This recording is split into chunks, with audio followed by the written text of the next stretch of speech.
Hi there, welcome to Quasar Alchemy. I am Sarah Thomas Moffat, and this is my Talk on Tone series. I am so excited to have Jamaica representing conversation for Talk on Tones. We have Gabrielle Blackwood, a cinematographer and director, and we have Zbek, who is a very talented actor, both born and raised in Jamaica, work internationally, and you need to know about them. So I'm going to throw it to them. Gabrielle, tell us about yourself. So as you mentioned, I'm a director and a cinematographer, and I also color grade. So I'm also a colorist. I color a lot of personal projects, but people also hire me to do it. And it's one of the areas that I find fascinating. And I feel a lot of it has to do with, it started out in my background in graphic design, which then transitioned into film, which is what I had always wanted to do. And I did my first degree in Jamaica, and I did my master's in film in New Zealand, and then I came back home, and so I've been doing it. I came back home in 2011, and so I've been doing it for about 10 years. My name is Zbek Nelson. I'm a method actor. I love acting. Acting is my passion. Since high school days, since doing drama, my drama teacher was like, you're the one who's always excelling, so I need to bring you to the various speech and drama film festivals. And whenever he saw me on stage, he said, you're an actor and you don't need to just leave high school and just stop there. You need to continue further. And when I met Glenn Titus Campbell, who is one of the most better actors in Jamaica, he said to me, don't stop. So I'm still pursuing acting. So I thought this image was so fantastic that Gabrielle shared with us in her LUTs. And I didn't know she was going to share an image of you, which is so fantastic that you're here. And what I would love to do is for you guys to kind of talk about that experience a little bit. And Zbek, if we could start with you. Gabrielle shared that this was a very emotional scene. This is a very sensitive scene that you're working on.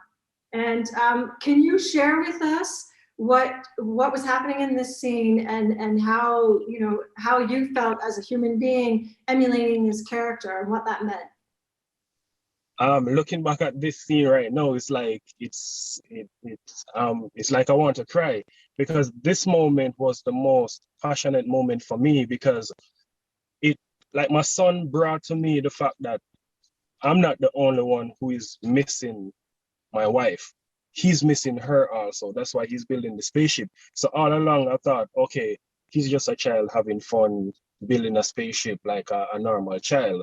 But he actually wants to bring his childhood dream to a reality. And for me, it's like, yeah, I miss my wife and he's doing all of this. So let me help him. And just a minute. I'm kind of lost for words because it's so emotional for me. Because I can remember my mother, she mother and father, like all five of us. So I actually used some of her experiences to channel into this particular moment when he was missing a father, when she never had a job, when she never had the money and the food to provide for us. And for me to be a single parent with my sons and my daughter, and this particular son who is just saying, Daddy, indirectly, I miss mommy. Daddy, mommy is needed right now. It brought tears to my eyes. And regarding lighting, when I sat there and Kia said, let's do a rehearsal, I was like, the lighting isn't so good. And then when they said, okay, it's time to shoot, Gabrielle said, I don't know who, I think it was, what's his name? Who does lighting? So it was me, but it was Earl who was a gaffer. So what happened was we had the bounce. So I think things had gotten we were not playing. The light was messing with us, meaning just daylight. It was going in and out, in and out. And so what happened is I think we had an M8 on the left-hand side behind them. We had to put that, and then we had to fill them with an ultra bounce on the right. But yeah.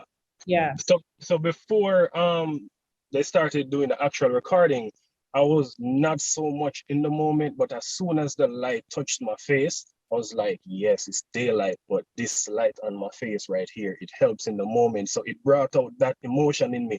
It created the mood the tone that I needed for support with that level of characterization I had, and was ready to evoke those emotions. So the lighting really helped me right there. And Gabrielle, thank you for that, because I don't think without the lighting, I would have pulled it off so good. I think you would have. I mean, to be fair, and just to give you a little bit of background, Sarah, and anybody who's watching this, just a bit of this story. It's called Flight, and it's directed by Kia Moses and Adrian McDonald. And I was a DP for the shoot, and Zbek is the father of this young boy who dreams of flying to the moon. So in the moment that's happening now in this scene, and basically Zbek fathers 3 children, all on his own. His wife has died. So he has a lot of pressure on him. And he's been, in the beginning, he's been a little bit hard on his son. And also just thinking that, you know, he's just, you know, playing around kind of thing and not taking him building this spaceship so seriously. And so it was in this moment that the son reveals that the reason, not only does he want to become an astronaut, but the reason why is because he wants to reach the mother. So in his head, mentally, he's reaching the mother. And so that's what this moment is about when he reveals this to Zbek. And that's how that played out. But we weren't even expecting like serious tears, but Zbek he went for it. And this was not the only take. This was probably, I don't know. Yeah, because I remember even rehearsal. Sorry, go ahead. No, I think this was one of the first takes, but you had to, you know, keep doing it. Yeah, because Kia said, okay, Zbek, we're going to do like about 2 or 3 rehearsals. And I said, Kia, I only have 1 set of tear left in me. So please, just 1 rehearsal. So when they started, I was like, okay, here I go. And I said, can you start with me first? Because if they had done Raheem first, I was like, okay, it's the close-up of him and not me, so I'm losing all of these tears, and it's not my close-up here. So I was glad when you focused on me first with that close-up, and then you went wide. I said, okay, there it goes. Those are the tears that I had inside of me. Well, it's fantastic. And I mean, the emotion comes through, and this is where we're sort of tying in the technical with the performance. You know, it's the human experience, whether you're acting or you're also experiencing that as a real human being. You know, actors, I call them emotional athletes, you know, and yeah. It takes so much work for you to go there. And I get looking at it, I'm like, wow, this is powerful. And you're right, I'm so glad, Zbek, that you expressed you were concerned about the lighting, and Gabrielle's here to comment on that, and because she did great work, you know, and even in the color grade, she's still doing that work because she understands the science. This is wonderful because it matters, and it makes, I feel, in my observations working in documentary and narrative work around the world, it makes the human experience of whoever is in front of the camera and behind the camera, and then the audience watching this, to be aware of that care went into every step of the way, makes it that much more authentic and real and believable. And it is the true representation of the story. And I think it's so powerful. It's fantastic, amazing work, both of you. Thank you. Thank you. And so, Gabrielle, would you like to talk about some of the grading on this to represent that moment?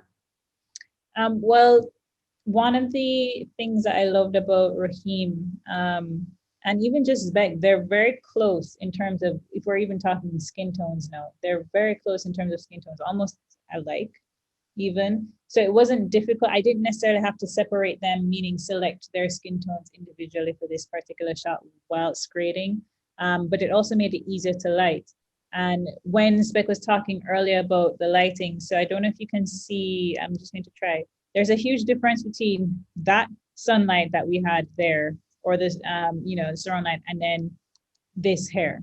You can see it's more overcast while when we're shooting Raheem. So that's another thing that we had to, I guess, battle with, just like going in and out and then making the quick adjustments that needed to happen just for it to work without disrupting the acting process, because that is hugely important.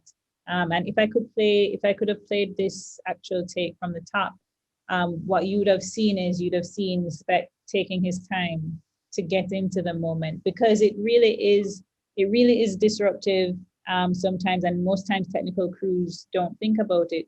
But in the actor's process, for them to embody the role, how you move around them, not even just, lighting, but how you move around them and how that affects, action versus cut, or are you ready kind of a thing, and just holding in the moment. So it wasn't difficult necessarily to light this scene. And just in terms of color grading, I definitely wanted it to be earthy. And because of their dark skin tones, I wanted to bring up the blue in the shadows. I didn't want it to be too brown yellow. And then also because of the theme of the film, it's about space. And I mean, if you watched the entire film, a lot of the film is blue. So that's another thing, that's another theme that ran throughout it, color-wise. So that was important to highlight as well. Excellent. Sorry, what was the title of the film? Flight. So it can be seen on HBO, is it HBO Max? HBO Zone. HBO Zone, okay. Yeah. Right. Fantastic. Thank you, Gabrielle. That was so fantastic. I am super enthusiastic about all the details you shared and the in-depth work that you do. Are you self-taught with all of this? So I am self-taught as it relates to color grading. What actually happened was I did my first degree in media and communication here in Jamaica. And I specialized in multimedia. So I did a lot of graphic design, and that's where my love for, color and light and just editing even started, and imagery. And then I had always wanted to do film, but we didn't have a film school here. So I did my master's in New Zealand. And it was when I was doing my thesis film, I had to go back to New Zealand to edit it.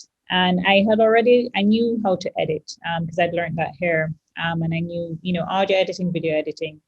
But then it came to color grading, and I was on a scholarship. And so I couldn't hire a colorist. I didn't have the funds to hire a colorist. And so that forced me to then look into color grading. I think at the time, because this was 2010, there was an Apple software called Color.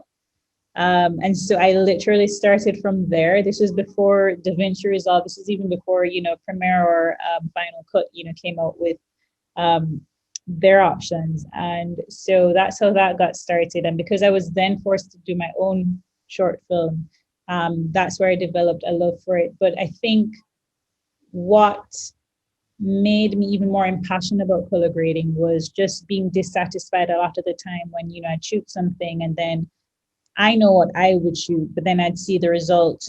Or it's just, whether it's, I don't know, laziness or whatever it is, when somebody just slaps the same grade on every frame without adjusting tones or shades, it was a bit frustrating. And so I just decided to learn it myself and try it out myself. And it's been quite a few years. I would say officially probably about 6 or 7 years that I've been doing it. Excellent. You're very, very good at it. And I so appreciate all the detail that you shared with us and the detail that you go into between this image, which is absolutely gorgeous, and the various things that you can do, and how you also talked about, and this is something that we've talked about with other participants of the Talk on Tone series, is the skin undertones. Whatever the flesh tone is, there are undertones in every skin.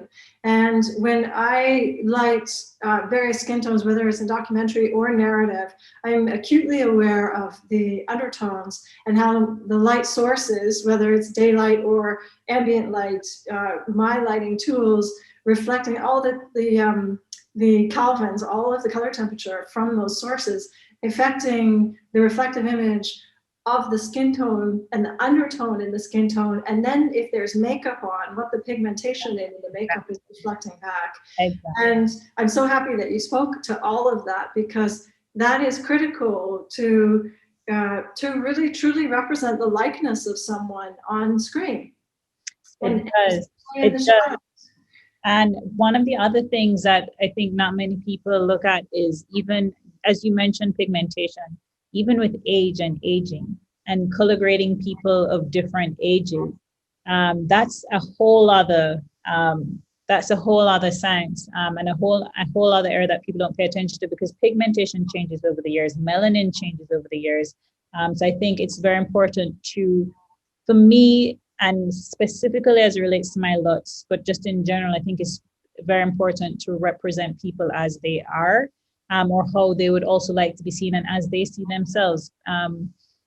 Because what I've found, especially because I've worked on quite a few productions internationally that have come here to Jamaica, is, we'll shoot something, but based on my perception of how my people look versus their perception of how my people look, it's night and day.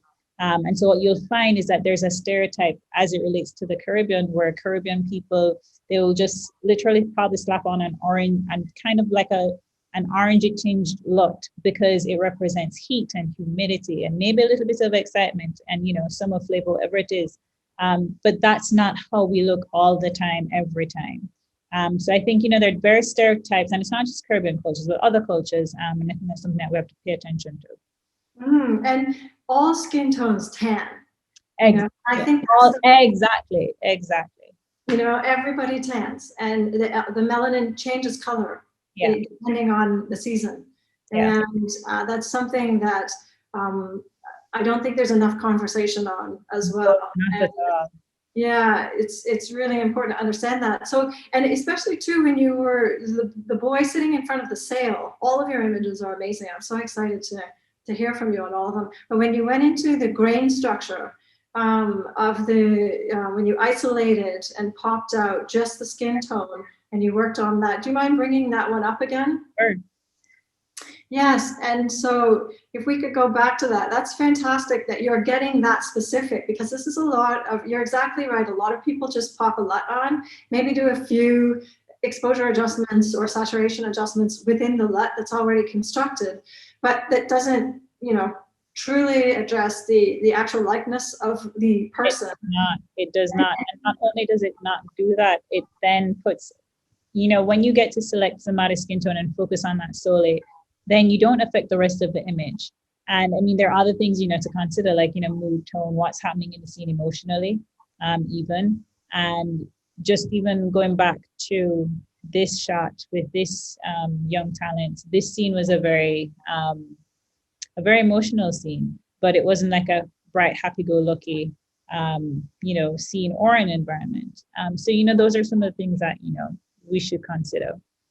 Exactly. And you're, with this image too, when you were addressing the grain structure, this is something that I feel a lot more awareness could be talked about and educated on when it comes to digital cinematography, because what many newer cinematographers may not be totally aware of, when you pop a lens on, any airy body, for example, or a black magic body, pretty much any professional digital body these days, if you pop a nice, big open aperture, shallow focus look on things, almost anything looks beautiful. It looks, and pristine. Yeah.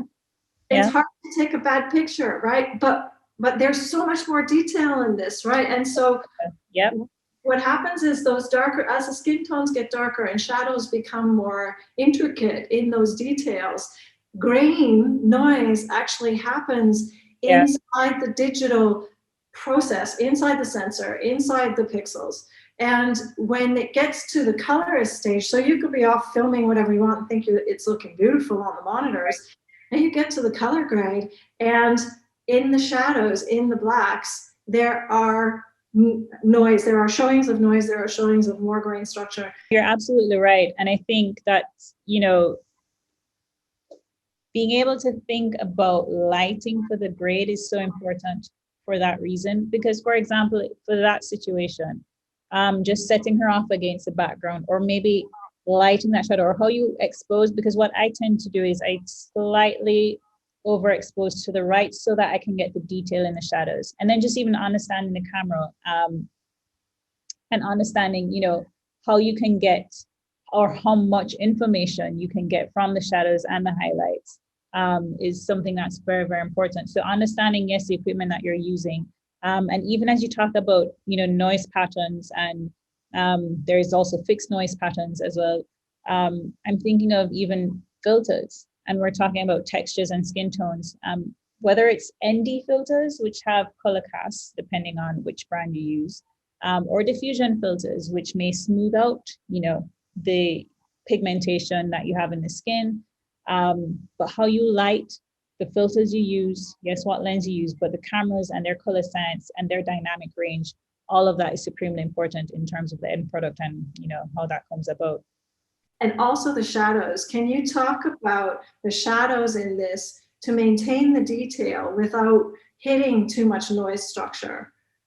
So one of the reasons why I outline when using my LUTs is to try and stick between, for example, in the scopes. This is actually maybe a little bit slightly under than what I would normally want it to be. Is when I know it's exported and rendered out, anything that goes below 128, I may lose, and it may start getting noisy, it may start getting grainy. So that's one thing I'd pay attention to. In the actual shoot, on the actual shoot day, what was important to me visually was something that was a bit monochromatic outside of the white that they're both wearing. So I knew that the browns were going to be close to the blacks. But and this may seem very unimportant now, but if you look carefully, shot, his head is against a slightly lighter background. So he's set off against it. But yes, definitely once color graded, I try to stick to above 128, because anything that's below that, you tend to either lose that information or it starts getting grainy and it just looks horrible. But the most important thing is to light for the grade so that you don't have to bring it up and then, it affects other things within the image as well. Do you mind showing us the raw of this image? So this was the raw. Let me just make sure this was right. This was the raw of the image. So when I was mentioning that I slightly overexposed to the right a bit,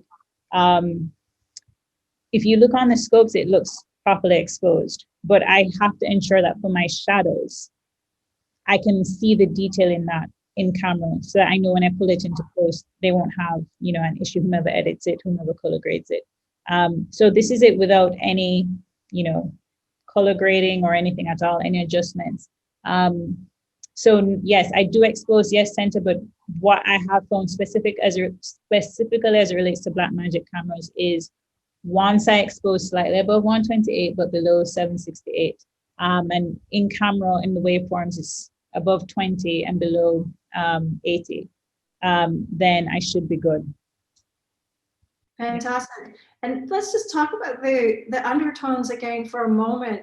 You changed LUTs a couple of times on some of the images. Maybe use this one again and bump a LUT and just talk about there are blue blacks and red blacks, and exactly.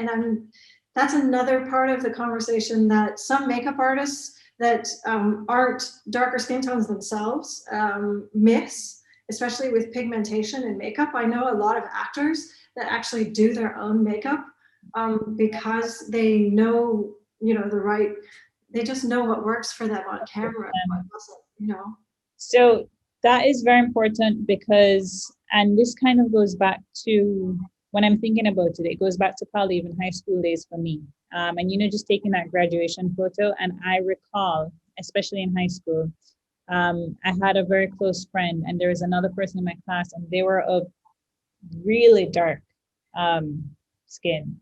And every time they would have their photos taken for the yearbook, you would not see their faces because everything would just be literally black except the white of their eyeballs. And they were mercilessly teased for it. And I just thought it was a bit, unconscionable that you don't either adjust your lighting or adjust your grading so that you make people visible and the way that they, are seen in real life. But what that reminded me of was, yes, the blue undertones in skin tones, but then trying to properly represent that. So I'm not going to make them look blue-black, but it's just a subtleness in the blue. And for example, let's say I go back and I'm just going to adjust. So I brought up the blues a little bit, so it's now more into the yellows, but you can still see the slight blue in the blacks. I can see it from where I am, and I'll just blow that up so you can see, even in the reds aren't exactly orange red. It's more of like a, I don't know if you call this a mauve or a, you know, those strange colors. But if I pull it back down to the blues a bit in the shadows, it's very subtle. It just gets a little bit more blue, and that could also work if you want it that way. But yes, Black people's skin tone is not just one shade of brown. It's not just stark black. And it's really important that how we see them in everyday life is represented on screen. And, you know, it brings us to another point. These are actors and talent, and you don't want to detract from the performance that they're putting on screen. And also they do use, you know, they do use these examples for their work and for whenever they're, you know, auditioning, and you want people to take them seriously. So as much as we're looking at it, you know, from the color grading perspective and that alone, I just think one thing affects the other, which affects the other. And especially when it's in close-ups, you want to get the details right in skin tones, so they're properly represented. The story emotionally, mood-wise is properly represented, so that you have, yeah, a good film, a good product, a good video, whatever the output is. It's so true. Everything is connected. And that's one thing we try and talk about here. We talk on tones. What's your approach to tell a story? The first thing starts with the vision of the director for me, if I'm not directing. And I do ask them, you know, what's the mood and tone that you're going for? That's the first thing. And then also visually, how do you want the person to appear? Do you want them to appear, do you want their skin to be soft? Do you want it to be realistic, almost like a documentary type, cinema verite, real life kind of vibe? Or, you know, do you want me to put on a filter, which will affect, yes, the pigmentation and the detail? Or do you want to get the detail? So these are some of the questions that I ask, which then also affects lighting. One, where the lights are, what color the lights are, what types of lights, then what level of diffusion. And sometimes I'll double diffuse. If the person is too dark, though, it means that I'm just going to have to pump up on the intensity of the light, which will then affect, you know, which light source I actually use. So generally speaking, though, and this is just, you know, very basic, when we're shooting outdoors, there is always some sort of silk or diffusion overhead, whether the person is Black or white. But obviously, if the person is of lighter skin or a lighter skin shade, then we have to double diffuse. But then also that affects, you know, how soft they look on screen. And so for commercial purposes, mostly, I tend to double diffuse quite a bit. But yes, like I said, every action has a reaction, or I have to change something, whether it is a light source to bump that up, or, you know, whether it is makeup even to help out. And then also there's a choice between, you know, whether I use tungsten versus whether, you know, I go daylight. And I found that tungsten lights, and I know this has probably been said, but I do find, and maybe it's my concept of even just yellow brown, I find that tungsten works really well with dark skin. I also do like, however, if I'm shooting something that's gloomy and it's somebody who is really dark, I also like using daylight, or even just making it even a little bit more blue.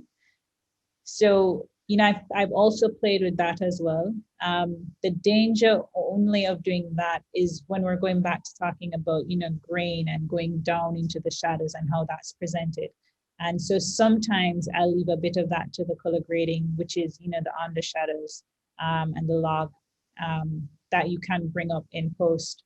But yeah, all of those things are really relevant. I would love to hear more conversation from you both on perhaps your perspective from Jamaica, making cinema, you know, in a place where the world doesn't always look, you know, for big screen cinema and you know, television programming and things like that, and how you feel about that. You know, what has your experience been? I know you work internationally too, you know, so just talk to me about what it's like. Like I said, I have gone to film school specifically to do film, and that was in New Zealand, and then I came back home, and that was between 2009 and 2011. And so I came back in 2011, and Jamaica has always had a film industry, but it is really small. And then also it was more set in the time period of, I don't know if you know The Harder They Come, and some older films. And so we had an older generation of filmmakers. So when I came back in 2011, it was almost as if I had to start from scratch, because there was a huge gap and disparity in terms of whether it was the upcoming generation, and then also the practices that, existed before I came back. And then we formed an organization, I think it's about 2015, the Jamaica Film and Television Organization. And so we do have, and that's representative of some of the industry, but we do have exceptionally good technical crews. Quite a few of us, whether self-taught, whether taught at home, whether taught overseas, we're very, just the skill set and learning the skill set, and appreciating it, and not just, picking up a camera and then calling ourselves a DP or a cinematographer, and just understanding how to paint with light is really, really important. And we're very critical. One thing people don't understand, but they do realize when they come here to shoot, is that we're very, very critical of our work. And Jamaicans aren't the easiest to please, as Zbek may be able to tell you. We're probably the hardest crowd to satisfy. What's very evident is that we have a growing industry here. I think, and Zbek can also speak to this, we have a very strong theatre culture, and I think it's a breakout of talent who want to go into film that we need to address in terms of that crossover, as well as just the success of it, because Zbek himself works overseas and locally, so he can speak more to that. But I think more attention to that right now is also needed, because like I said, I think we have very good technical crews, and many people can attest it, because there are quite a few Netflix productions which have been done out here, and we've other commercial projects, and for example, like I've done a Nike, Mercedes-Benz, Apple Music, and especially with COVID really forced people to use our local crews. So you'll have a director remotely directing, but they would hire local DPs, and just the rest of the crew would just be local, but they'd still get a good product. So I think that's testament to what we have here and what we can provide. And Zbek, you can talk to me about your experience. The area I want to look at is content now, because before now, when a production crew would usually come together, they would somewhat de-emphasize and focus on the ghetto spectacle of Jamaica. But now I'm seeing where, like yourself, people are going to school, ideas to create films, whether short films or featured films, they're all on YouTube, so people can listen to that and get ideas of how to be more creative. Equipments are cheaper, so you're getting better quality from production teams right now. Actors are actually going overseas to get either an institutional education or YouTube. They're reading, they're in the street. Opportunities to audition are more open now, especially because of the internet. They can just post something and we just see it right there in our face, instead of going in the street and asking, hey, where can I find this place to do an audition? How can I get in contact with someone? So, and like you said, regarding COVID, because of the restriction, you're focusing on local creators. So that's creating jobs for us. That's creating a lot more opportunities for people overseas to see, okay, it's not just celebrities who they're using in their productions now. They're using real actors, real directors, real writers. People are forced to be more creative when they write, instead of doing the cliche type of story. Hey, the ghetto boy. Hey, the love story. They're going psychological. They're going thriller and all of that. Flight was one of those type of story that was completely different from the regular pie ghetto violence. Yeah, so it's like you're getting real Jamaican content with real Jamaican accent, and overseas people are actually saying, "Oh, Jamaica have talent." It's not like the old school thing where it's like, okay, I don't want to see that. Too much gun violence.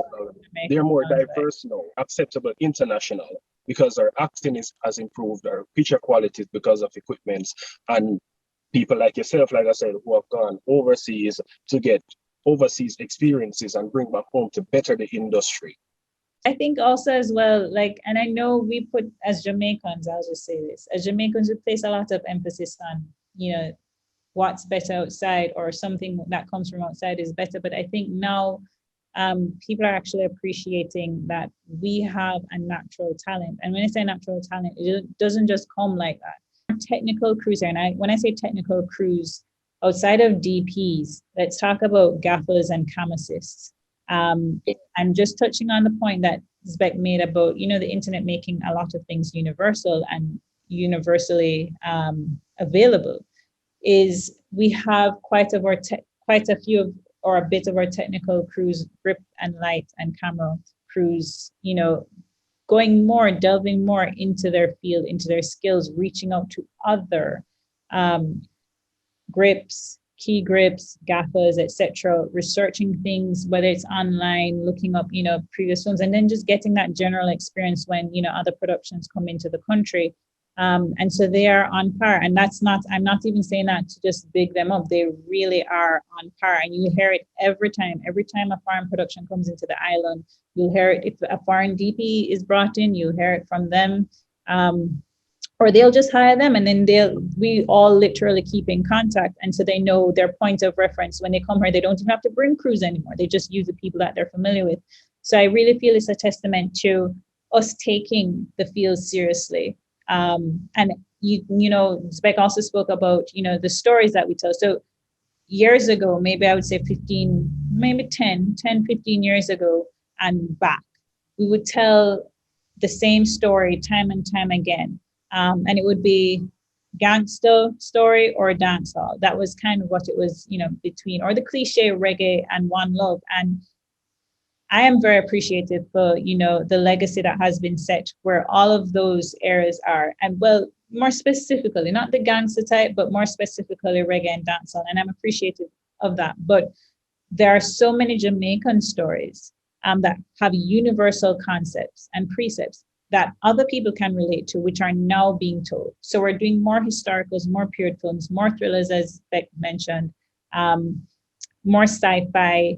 And when I say that, and it's a development process. So we've actually created development programs, teaming up with different organizations, and yes, most of them overseas. So for example, the British Council, we have a feature writing, screenwriting lab. We have quite a few writing labs. So, and we know that it starts from story and concept, and not just visuals and putting stuff together. And so we are looking at those areas and not just looking at them, but we've now, I would say over the last 3 to 4 years, we've actually turned out quite a few, if you want to call them graduates. And then even including myself, I've, you know, been a part of some of the programs, and regionally, not just Jamaica, with some of, for example, the Trinidad and Tobago Film Festival. And these are things that are also important because film festivals, you know, help in engendering this kind of culture so that the rest of the country actually appreciates it and starts investing in it. And I think that's our number one problem in Jamaica. We don't have a lot of film investment because what they need to see is they need to see returns. And people are afraid to just put money towards something that they can't tangibly see. And then a part of that is just having, you know, we have one cinema, worse with COVID. But when I say one cinema, we have one company that runs all the cinemas across the island. And when you have that kind of monopoly, then you only get and you only see the content that they want you to see. So when they're not putting out local work, then we're not seeing local actors on screen. We're seeing the ones that were, you know, that are known and probably have done well overseas, etc. But we're not seeing our films made locally. Now that is slowly changing. So I would say over the next 10 years, we're going to see a gradual change in that. It was the success of Flight and my ambition of wanting to achieve more. So I've always wanted to be not just in a Hollywood film, but in a good movie, because I've always loved telling a good story. So I said, you know what? Jamaica is producing good story, but I need to be in the international market. So Hollywood is the market for me. And then when I saw the success of Flight, I was like, people are reacting to my performance like that, then this simply means that I need to go overseas. So when I went overseas, now I started networking and stuff like that. And that's how I ran into Victoria Rao. And she introduced me to a few others, and that's when various projects started coming in. So now I can say, okay, Jamaica propelled me to this level that I'm on now. It's up to me to maintain the contacts that I have now to move on to a higher level. And Victoria has been, you know, she's also been encouraging, so has Shirley Ralph. So, and we're talking about Jamaicans who are, you know, actresses. So I don't know if you know Victoria, Sarah, but she's from Young and the Restless. And I think she was involved with Neil from Young and the Restless and that whole storyline. And then there's, you know, Sherry Lee Douglas and that whole storyline. And then there's, you know, Shirley Ralph and her background in terms of, you know, all the projects she's made. And you find a lot of Jamaicans who've done well overseas, they're coming back to give back, and that's really important. And even if they don't physically come back, they reach out and they really want to see the industry grow, because they're starting to see a change. We really over the last 5 years have gone through a rebirth. So that goes back to what you said earlier when you said people may see the content, but they're afraid to invest because of the quality. So now they're seeing quality. They're like, okay, we can invest in this because I'm seeing better acting. I'm seeing better picture quality, a better overall production team. But they still need to work on in the commercial world, though, I will say. So for the film world, we're getting better, but the commercial world, I still feel as if we're still in the box in terms of we need to get more out of the box ideas. I don't think we're trusting our audience enough to understand, you know, just creative commercial art. But on that note, and as we're talking about, you know, just skin tones and color grading and how that works out, there's this machine, this cycle that we go through. We have an inundated commercial industry. That much I will say, sir. It is alive and it is thriving. But I feel because of the quick turnover, there is not a lot of emphasis placed on taking care of post-production. And then they want, you know, these quick turnouts. And what ends up happening is that you have commercials which are made, but then when, for example, when they're color graded, it's just like, it's the biggest frustration of local DPs here, I can tell you that much. Yeah. I feel you. I totally feel you. And so I think it is very important, yes, to recognize all of those areas and the fact that fortunately or unfortunately, Hollywood is used as the gauge.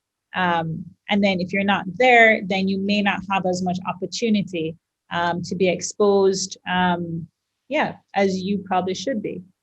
Exactly, you know, and so that's why I find conversations like this are so important for actors, for cinematographers, you know, for the directors that we've had on board too. And it's a conversation that I hope that people will listen to broaden their conversations and look further, whatever level that they're at, whatever stage they're at their career. Just think outside the box, you know. There doesn't have to be a box, you know. There's independent ways of making things, and it's fascinating how big those independent projects are becoming because people in their community are getting behind those projects and supporting investment with funding and professionalism, and everybody's upping their game, and the artists are doing their work. And one of the reasons why it's important for Zbek specifically, I think, to be here is one thing I noticed in Zbek that I didn't notice a lot in some of the local talent that we had back home is he takes the art really seriously. And when I say that, meaning he's studying it like the back of his hand. I know I probably haven't seen half of what he's done in preparation for his roles, but he doesn't just audition or come to set or, you know, act something out here and there kind of a thing. He is studying the science behind it. You know, he's doing the method behind it. And, you know, I feel like when you are in that mind zone and that mindset and that zone of bettering your craft, like success is just there waiting for you to take hold of it. So I'm really excited to see where Zbek goes internationally. Thank you. I have a lot of international things working on right now, but because of contractual obligations, I really can't say, but trust me, you're going to be blown away and going to be very proud of your life. Zbek, really? Well, I saw that coming because I remember you were the same one when I came to you. I said, Gabrielle, I have this idea. And you said, no, Zbek, that's okay, but I see you as more cutting edge, so I don't really want to do that with you. And that made me look at myself differently. Like, you know, I think I'm underestimating my talent because to me, you're one of the better DPs in Jamaica. So for you to look at me and tell me that, it's like, okay, if she's telling me that and she's worked with local and international people, like she knows what she's saying. Because I'm new to the game. She's been here for a while. She's used to working with all different type of actors, local ones, international ones, other directors, writers, and the list of crew people you can think of. So yeah, I've been pushing myself. Yeah. I don't think I've been pushing myself hard enough, but I'm still pushing. And that's one of the reasons why I'm here again in the US to network some more, because I don't believe in limiting myself like, okay, I have a few people on my team. That's it. No, I just keep pushing, because my personal philosophy is the sky is no limit to what you can achieve because my achievement has no limit. So I just keep pushing, and trust me, like I said, I have some stuff that I've done, and you're going to be seeing. I am excited. I love you guys. I can't wait to visit. Yes, you should. Yeah, I mean, I can get on a plane now, right? All right, take care, Sarah. All right, take care. Send for me too.